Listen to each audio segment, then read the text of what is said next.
Basically, we have few product designers here, and then maybe more enthusiasts. Do you have product owners here, please? People that are building a product, any product of any kind. All right, nice to have you guys here. So this year, the first presentation is for everybody, whether you are a product designer, a product owner, or you are just an enthusiast. By the end of this, we all come to the same conclusion, and we would have all gained one thing or another from this whole presentation. So, since the dawn of AI, web solution has increased by an average of 130%. That is more than twice of what we used to have. Before the advent of AI, deploying a solution online requires a technical skills, whether you are a software engineer or an app builder or a mobile developer. Before you can bring your solution online, you have to be a technical person. But that line currently is being blurred. You don't necessarily have to have a technical skill in this age and time to be able to deploy your solution online. One of the major reasons of this is the advent of AI, because technical skills are getting blurred, and with average command prompt, you can deploy your solution online and bring it to people across the world. So, for the topic and the session of today, which is product design in the age of AI, we will first look at what product design means and how a common man understands what product designing is. As an expert, product design might mean different thing to me. It might mean different thing to another person. But what does it mean to a common man? How do we understand product design? Product design has two main parts, which is the product and the design part of it, right? The product itself and the design. The design is the process of designing the product. So if we know the process, then what is the product? Product is anything a user can use to attain an end means with a market capability. I.e., what does that mean? It means anything you can sell to a user that they can have a benefit from it. It might be their want or their need. As long as something is meeting your want or your need, that's a product. So in essence, we are all familiar with products. What we are not familiar with is the process, which is product design. So one of the top misconceptions of product design generally is this: if it works for me, it will work for everyone. As a product designer, if you have the mindset of a product designer, the first thing you will know is a product is not entitled to you as a designer. The product is meant for the people. So the first step and the first stage in designing every product is not to start with the designer, but with the people. The second one is good design is about look. If your design is good, then it should look nice. While this is true, it is not the case. A solution might work, but might not look pretty. And what I mean by pretty is, if your solution works, it doesn't necessarily have to be attractive. It just has to solve a solution, which is the core and important step of building a product. The simplest product ever built is just a single line. That is the simplest product. But with human creativity, you can do a lot with a single line. And we've seen that. We've experienced that. In fact, we've used that. A single line. What can a single line do? It seems simple, yet very intricate if you combine it with human creativity. Top products that are simple line.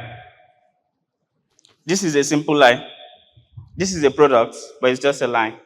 But within it, it encompasses human creativity. This is just a product. It's a simple line. There are several products you use that is a simple line. The line for clothes is a single line, yet you dry your clothes on it. Your curtain hanger is a single line, yet you spread your curtain on it. Your pen is a single line, yet you come up with beautiful and creative idea with it. These are single line. Doesn't have to be pretty, but it has to work. The core concept of design is solution, not how it looks. The next one is more features means better products. Uh, for people coming on board that are not in the product design industry, this might seem contradictory to what they already know. More products generally equals better products. Sorry, more features generally means better products. That means the more a product can do, the better it is. That is not generally true.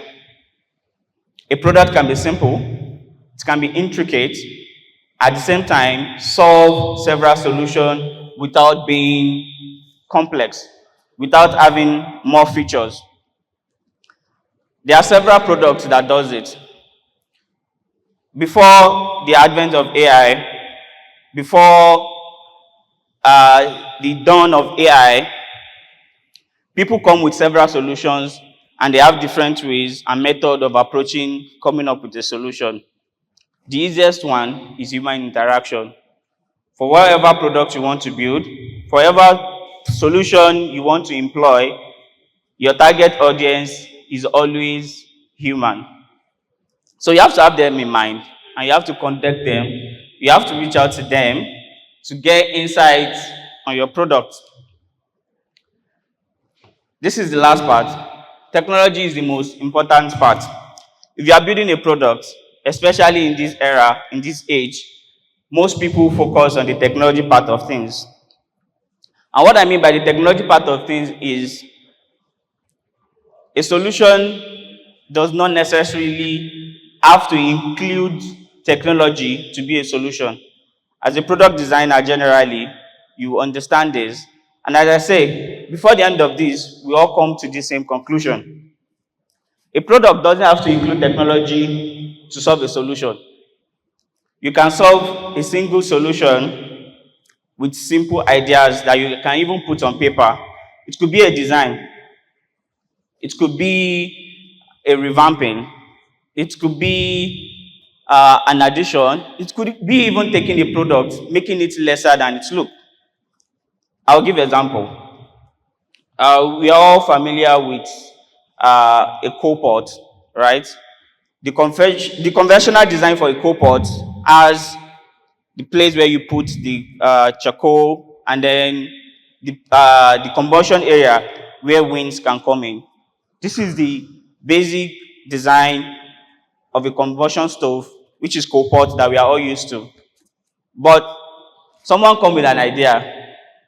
How about we make it even simpler and remove the combustion area? What do you think happened? The whole thing fell apart. So, taking the solution, making it work, and designing it to be better makes it. Designing it to be better does not necessarily have to include technology, and part of it is making a problem less, but does not have to solve a solution. Sometimes if you go with this approach. For a product to include, for your solution to include technology, you have to consider 5 major things. One of it is it a global problem? Is it something that can be transported? Do you want your solution to be accessible by people not immediately around you? Because what the internet does, what technology does, is bring your products closer to people that are far away. We all know this man, Steve Jobs. So he has a quote. He said, "You've got to start with the customer, i.e. the people, and work backwards to the technology, not the other way around." So whatever product you are building, your major concern should be the people and not technology. This certain line has been blurred because of the advent of AI. AI has great capability and they can do a lot, but what they cannot do is the simplest thing, and which is the first stage of any product designing, which is empathy, to empathize, to relate with human. Computers are good with numbers, they are good with prediction, they are good with calculation, but what they are not good with is emotion. And if you are building a solution for people, you have to have this in mind. A computer cannot feel joy, it cannot feel pain, and it cannot feel sadness. If you are generally building a solution, you are taking away people's pain. If you don't put this into consideration and you jump ahead to build a product with AI, ignoring people, what happens is people generally ignores products that ignores people. People ignores products that ignores people. If your solution is not centered around humans will reject your solution. What you are building, the solution you are adopting is not for technology, it's not for AI, it's for people. So your first consideration, your first and only consideration is to be with people. With the advent of AI, this line is getting blurred. I can have an idea, I can have a solution, I can have an inspiration, but the first stage of this is not to consult an AI, because what human does better is empathize. AI cannot empathize. AI cannot feel pain. AI does not understand joy. If you are building a product as a product designer or as an not AI, not UI, the first stage of every product designing is to empathize. I repeat, empathize, not AI. Not to go to AI with your solution, enter into Lovable or Replit or V0 and like, okay, I have this idea, let me come up with a website or web application for it so people can use. This is not the first step in building a product. Even though building a product now has become easier and faster with the advent of AI, AI has made solutions available for people in cheaper ways. But as a product designer, as a product owner, you should have it in mind that whatever product you are building is for the people and for people alone. So when you're starting to build a product, your major concern is for people and it ends with people. So these are the stages of product design. We have the first one, which is empathize. As I've said, empathy, to empathize, to feel the problem your user, your customers are going through. To understand this, you have to be human and not a model. You don't have to be an artificial intelligence to feel empathy. Empathy requires natural intelligence, not artificial intelligence. AI cannot empathize. This part is where most products fall apart. Everybody wants to build a solution and they jump from empathy to prototype or even to testing. They are missing all the core steps, which is empathize, define, ideate, prototype, and then they jump to testing. Because if I have an idea now, I can go to an AI builder, and the AI will simply come up with a template for me or a website for me that I can test. And you can put this across the board for people to use.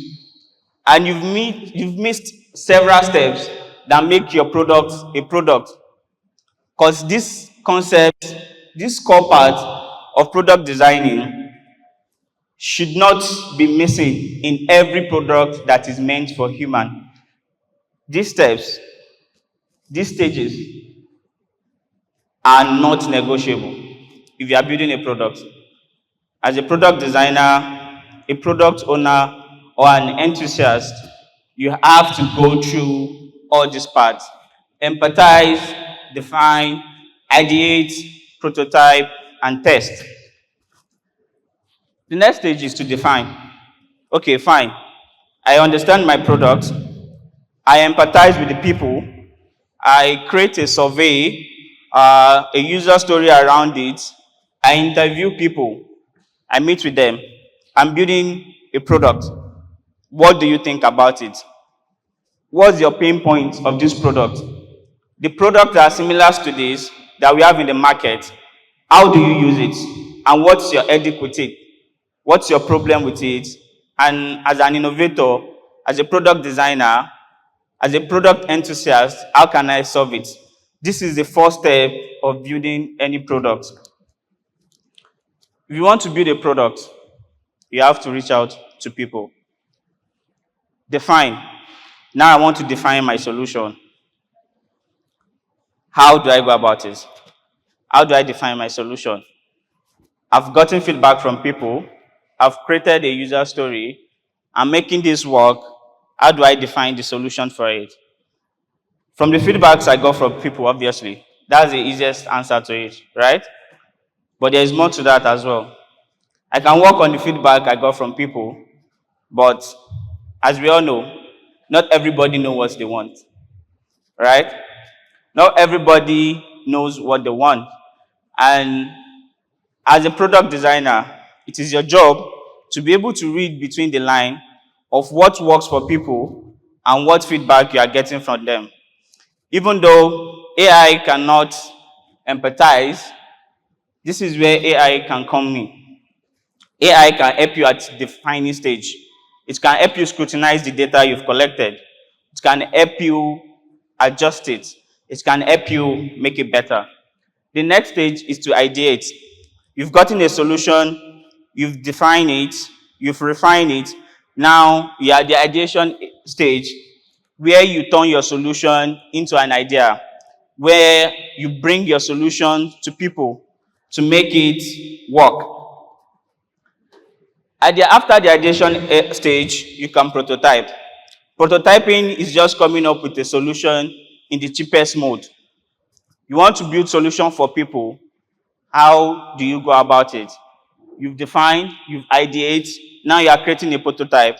A prototype can be a smaller, easier, less efficient, less costly version of your solution that you want to bring to people. The easiest way to create a prototype is to find a miniature version of your product and give it to people around you. It might be your colleague, it might be your family, it might be your friend.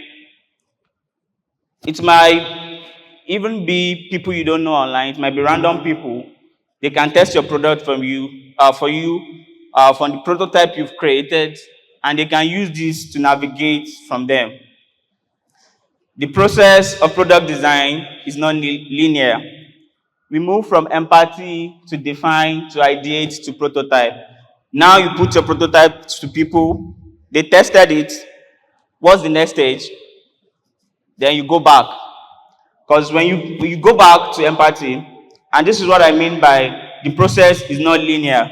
It's not a straightforward movement from empathy to define, to ideate, to prototype, and then to test. You have to go back. You created a prototype. Now people have tested it. You got feedback from them. You can iterate the feedback into your design and move forward to ideation and then prototyping again. Because the feedback you get from people, no product is 100% at the first trial. When you create a prototype, people use it, they test it, then you get feedback from them, and you go back to empathize, it could be to define, to ideate. You go back to this stage to work on your product again. The process of product design is not linear. This is how you know if you are meant for this. If you are a good product designer, or if you are going to make a good product designer or a product owner. Do you know of any bad products? If you know of any bad product, please raise up your hand so I can just get your opinions on that. Any bad products you know. If you know of any bad products, you can raise up your hand. I'll come to you with a mic and we will get your opinions about it. Why the product is bad and what is bad about it. Do you have anyone that has a bad product in mind? Anyone? Anyone with a bad product in mind? So nobody knows of any bad product. Okay, thank you. Good afternoon. My name is Ali. There was a power bank that I bought sometimes ago. Although they Okay. don't even have brand name. Okay. So from there, it's a red flag for me. Mm-hmm. But eventually, I was convinced to buy it. Okay. And after a week or two, the power bank started to be developing some useless faults. Is this working? Okay, So, thank you. and from there, I later know that this product is not even worth it at all. Okay. Even from not having the brand name is number So one what's the network. bad thing about the product?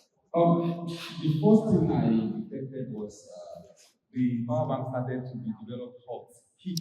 Heat. Okay. Yes. So it was giving me the heat can make a back. And the battery is not even last longer.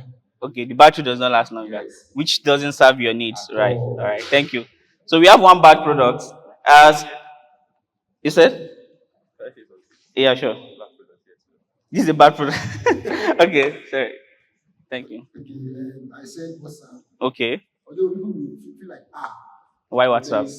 there is one functionality of WhatsApp that I feel there's need for authorization. Okay. Okay, on the memory part, WhatsApp put the burden of space memory on the user. Okay. Unlike other social media like Telegram and likes where they are memory is on cloud. So Mm-hmm. I think that, and if you notice now, most they included satellite message, Yeah, yeah. but message will not disappear. As able to recall what we discussed last year, Mm-hmm. my friend, it may be evidence to prove my innocence. Okay. But if there's no memory space and I've created the evidence, then that's the problem. So Okay. I feel in that regard, WhatsApp is not a very good Product. Thank you. Good afternoon, everyone. Good afternoon. My name is Rajit. What I have to say is in relation to what the last person said. So actually, to me, it's not an entirely bad product in terms of WhatsApp entirely, but in that aspect, a bad user experience. Okay. Okay, this because as he has already said, I am a law student, and then I understand from his own perspective. At times, we have we have electronically generated evidence in court. Yeah. So I feel like a conversation between two or more persons. You understand now? Most especially for one person to activate the disappearing message Yeah. for a child. So it has to have the consent of the other party. Okay. Because let's take for instance now, let's say we are transactional. Like I want to buy something from you, I want to buy. Yeah. And then you have your disappearing message. Yeah. I made a payment, you get, and then I share the receipt Yeah. with my orders, you get. Mm-hmm. Now, after 24 hours, the message got disappeared. Okay. And something came up that caused an argument between the buyer and the seller. Seller. Now, me as a buyer, I've already made the payment and I've already made everything. Mm-hmm. How do you think, you see, to establish my evidence in court that I've made the payment. I made the payment, Yeah. it will definitely cause a lot of challenges in the court. You understand? All right. Which is why I said WhatsApp entirely it is not entirely a Bad product. but in that aspect of disappearing message, you're going to give just a one party to activate that disappearing message without the consent of the other party. Is like it contributes to bad user. It's a bad user experience. Thank All you. right. Thank you. Sorry, what's your name? Rajitoy. All right. Why this is not a WhatsApp session? Why this is not a WhatsApp session? I have to point out one core thing. Uh, sorry, I didn't catch your name. Owolabi. In Mr. Owolabi's opinion, the disappearing message on WhatsApp is a bad user experience because it's not meeting Mr. Owolabi's users' needs. It's not meeting his wants or his need from WhatsApp. And this is the core concept of what we are trying to preach. Can AI replicate what we just did now? Can AI replicate that? AI does not know Mr. Owolabi's pain point. He has a pain point which we've just addressed now. But WhatsApp not putting the burden of space, putting the burden of space on the user is a design and not a flaw. And why I say it's a design, not a flaw, is WhatsApp is an end-to-end encrypted messaging app. You can't claim to be end-to-end messaging app and you have my message in the cloud space. So it's a design and not a flaw. So we have products that offers that, what you're looking for, and we can build a solution around this. And that is why all these stages are necessary in building a product. Because Mr. Wolabi's pain point now is another man's, what you are considering a pain point, for me, it's me what I want to, yeah, that's what I'm looking for. I might be looking for end-to-end encryption, encrypted messaging app. Let's say, God forbid, I'm a criminal. I don't want evidence of my crime to be on my smartphone, just like our lawyer friend here has said, right? He wants evidence to be on the phone because of his own practitioner. But if I'm a criminal, I don't want evidence of my messages, of the crime I've committed, to be on the messaging app. And it's not just that, for privacy issues as well, which is the core concern for an end-to-end encrypted message. Do you have any other bad products? I'm looking for a physical product now that we can all relate to. A bad product. Okay. If nobody does not know of any bad products, I'll come up with one. And it's a product we all use.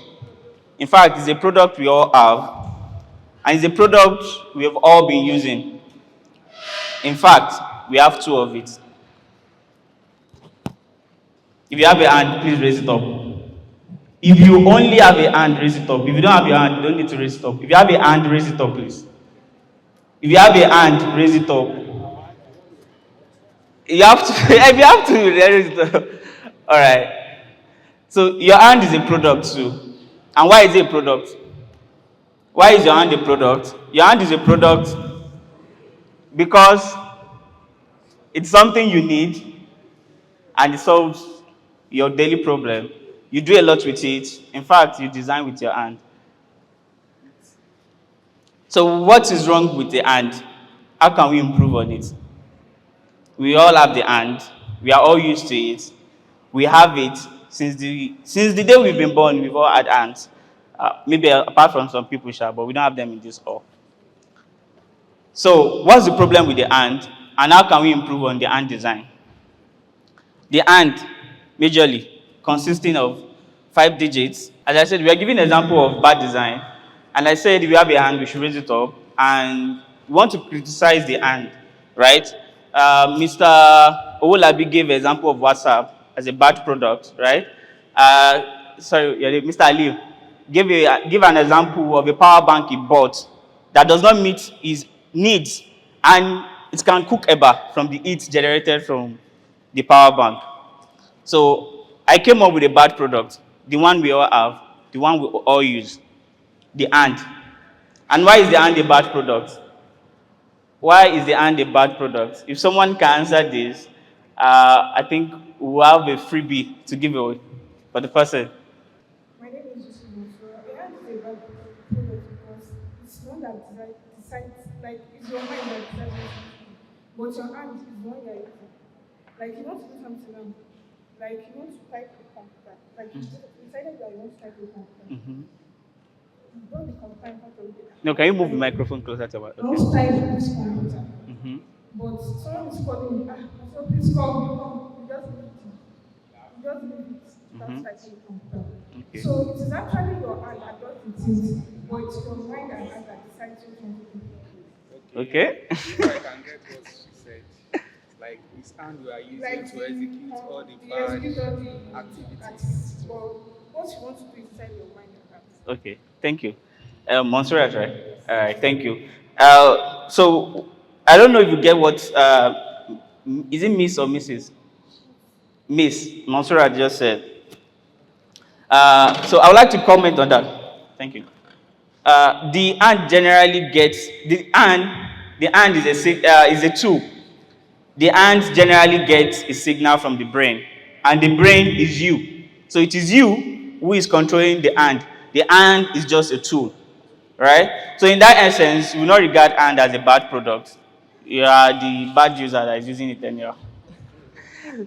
I can see people consulting AI already. See, this is the problem.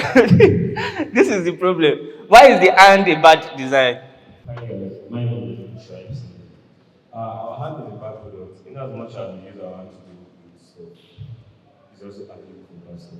Can you start with that stuff? Okay. All right. Thank you. Thank you. Thank you. Thank you. Thank you. Again, that burden falls on the user. I can design a good product, and how you use it is up to you. Yeah. But there's okay. Yeah. Thank you. Afternoon, everyone. My Good name is afternoon. Daniel. I think the hand is a bad product because it easily gets tired. Okay. What do you do with your hand? When you're walking and your hand just starts aching, or Okay. your left system, basically the hand is a bad product because it is susceptible to wear and tear. That's my own opinion. Only regulation on my job. Nice to I have think you. the hands is would be a bad product if I look at it from the angle of usability. The hand is meant to be able to help us do things, but in flexibility, I mean, for most people, Yeah. there are places you can't touch. I want to do some things on my back. I want to draw tattoos for myself, but the hands is restricted for that particular hand. Maybe an improvement to it would be that make it more flexible so that every part of the body can benefit from its use. Please, can we give a round of applause for him? Please. You see, answer now. Abi, I want to Google the answer again. Abi, you want to check the answer with AI again? AI cannot recreate this. This is what innovation is all about. It's not designing on canvas. It's not building a product. Is this product online? Is the hand online? Is the solution we have now, is it online? We all can agree, if my hand can be more flexible and I can do more things, we tend to get more creative, and the functionality increases. But there's one part that we are all missing. The designer we are criticizing for designing the hand. Hope you guys know it's God though. Hope you know it's God work that we are criticizing though. Yeah. Okay, sorry. We'll get to the Q&A session now. But this is what innovation is all about. Looking at a problem, researching, come up with a solution for it. Before consulting the canvas, before going to the AI, before even writing the code, if you are a technical person, if you are building a product, this is the most important aspect of it. And as I said, I made a promise at the beginning of the presentation that products should only begin and end with people. And I said at the end of the presentation, we should all come to that conclusion. Are we at that stage now? Are we at that stage now? Products is meant for people. It should start and end with people alone. Your clicker is not working again. This one.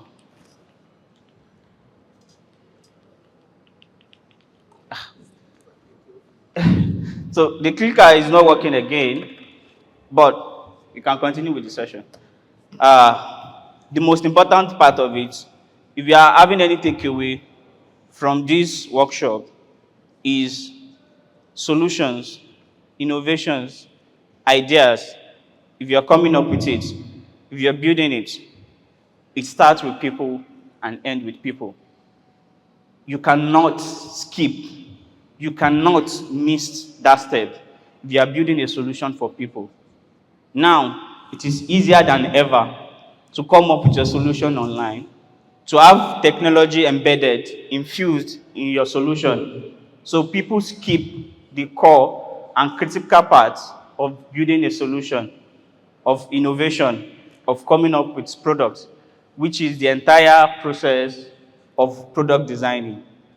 There is no way, there is no how you would design a product for people without consulting them. Thank you for coming to my workshop. Now we can have our question and answer session. You can clap if you want to. Only people that have hands, please. If you have hands, you can clap. All right, so we can have a Q&A session. The clicker is no longer working, so I think we have our first question here. Thank you. Okay, thank you very much, and that was a wonderful presentation. Thank you. My question is in relation to the last case study that you made. I mean, example of the Okay. All right, it's my own. Oh. Okay, continue. Okay. So my question is that, and particularly, is it an entire product or a feature of part of the product? Okay. Because we human beings, you can see we have different parts of the body. From my own perspective, I'm having the opinion that a human being, himself or herself, is the product, while each part of our body is a feature of the product. All right. So I did not entirely agree that The hand is a product. the hand, no, not like the hand is a byproduct. Okay.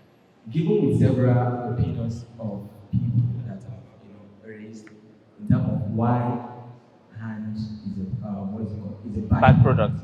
So I think when we have a product, then we have several features of the product. Each feature has its own specific function. Yeah.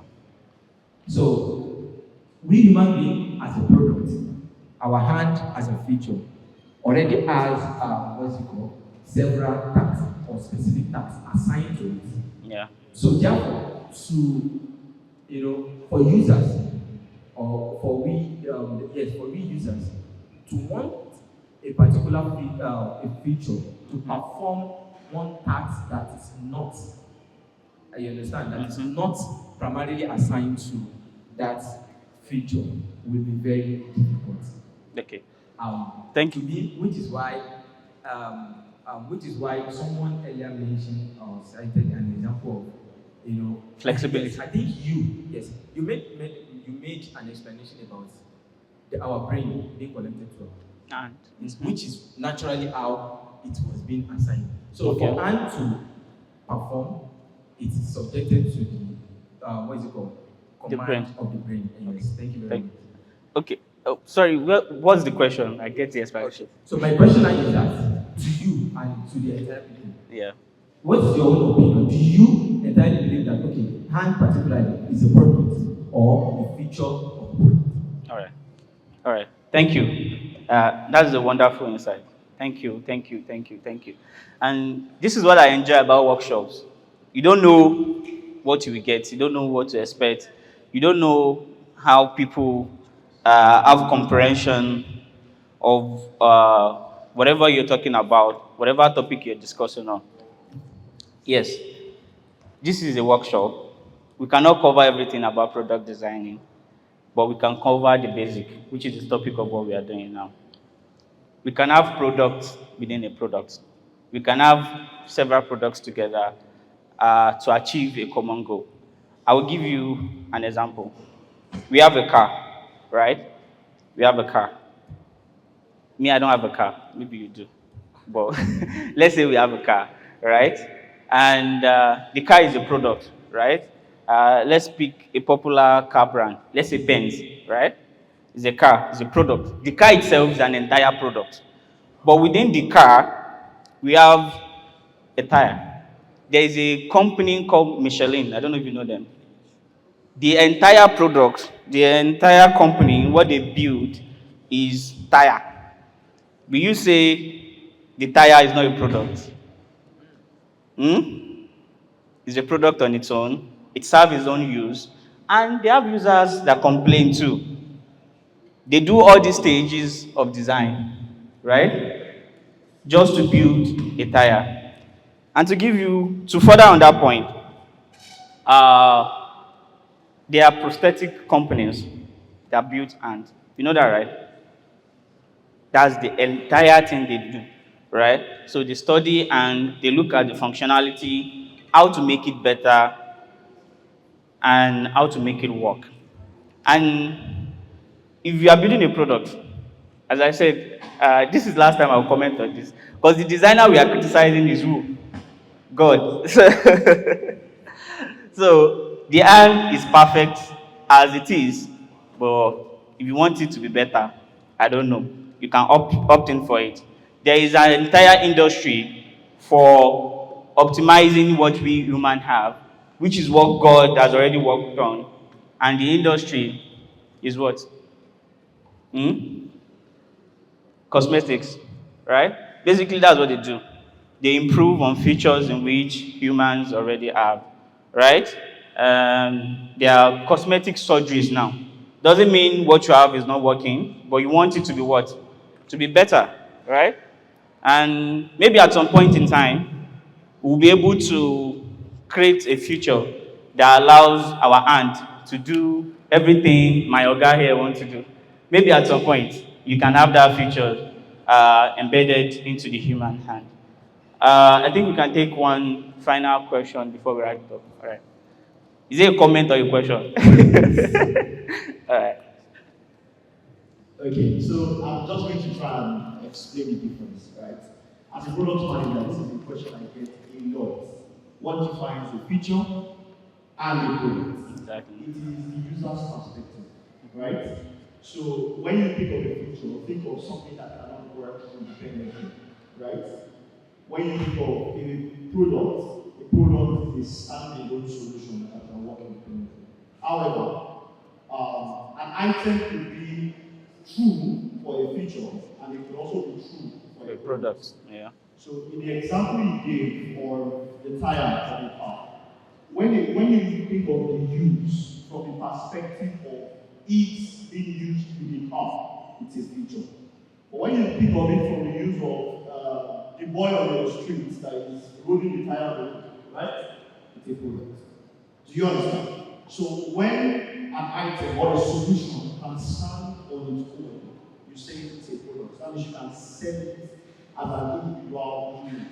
It doesn't depend on something else to work. You say this is a product. But when you talk of features, you oftentimes depend on another. Do you understand? So again, in the case of prosthetics, some people use prosthetics just because they don't have hands, or because they want it to be better. What's the name of this movie? Iron Man. Iron Man, right? Yeah. He has a prosthetic hand. Is he a hand? Yes. Does he have a hand? Yes. Can that work independently? Maybe it can work with another robot. It can work with another human being. So you can sell that really as a product on its own. But anything like your hand, I don't think your hand can work without your body, right? Yeah. So you say that. I don't know if that answers the Question. I know it's that is the question. Yeah. Thank you.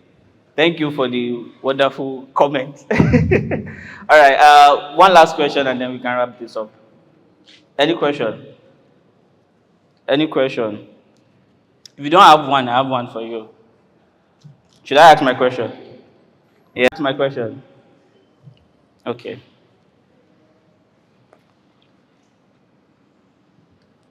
I'm looking for a question we can all answer and take away.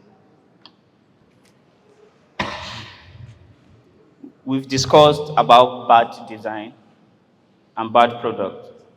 What makes a good design or a good product? So what makes a good product? Anybody can answer this. What makes a good product? Thank you. Hello everyone, I'm Khalid by name. What makes a good product is basically empathy, which is basically human, Remember. as you know, because the Alright. product then starts from the human being and stay head to the human being, which is like the final consumer. All right. Thank you very much. That's a wonderful answer. Clap if you want to clap. Unfortunately, like every good thing has to come to an end. And this session is over. And the next session, or is it break? Okay, okay, so the next session will be starting now. The key takeaway from this, if you are building a solution, if you're a product design, a product owner, if you are innovating, if you're an innovator, consult with people. The problem you have is with people. The solution you want to offer is for people. Reach out to people, not canvas. The canvas, your solution is not on the canvas, it's not with AI, it's not there. AI can help you with your idea, it can help you do research, it can help you with other things. But you as a product designer, you take the lead and AI assists. Thank you for coming to the workshop. It's nice to have you all here.